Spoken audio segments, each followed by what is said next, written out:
Okay, I'm going to talk about how to solder on a button cover. What I'll start with is I made me a little jig. It's a flat strap with a half of a clamp welded to it, and then a little recessed part where the button cover will go down in. And this clamp, I can clamp the spur button down in there with a cover underneath it, and it holds it in centered and in place. Now I normally only solder my button covers on with 400-degree solder, and that's what I'm doing here. I've got the cover in the little divot on the jig.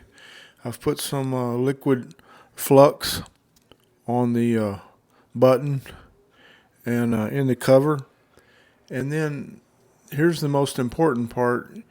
You fold your spur back over with the button or the swinger coming up in the center like that right there, and then you run this clamp down on it, and you're going to tighten that riveted in spur button down into the center of that cover.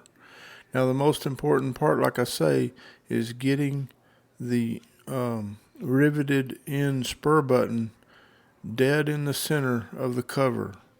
You want it level sitting in that cover. You want it centered in that cover, so you have an even amount showing around it. Your spur button covers are usually a little larger than the spur button, themselves. And I just keep checking it here. Okay, then I'll take my air torch, and it don't take a lot of heat with this 430 degree solder, but I make sure I have my flux down in there. It's a liquid flux for this type solder, and I've got my solder here.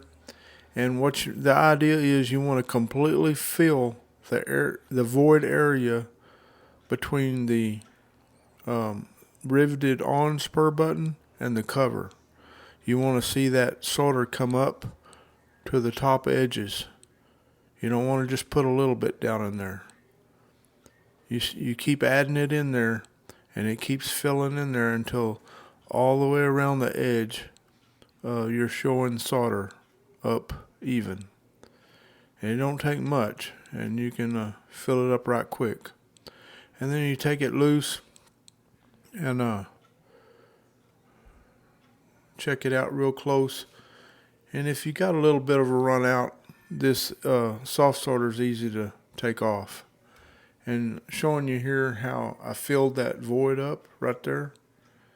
And then I'll probably smooth that up a little bit with a little piece of sandpaper or a silicone wheel. But that's all there is to it. And then you can engrave them, and you're ready to go. Thanks for watching.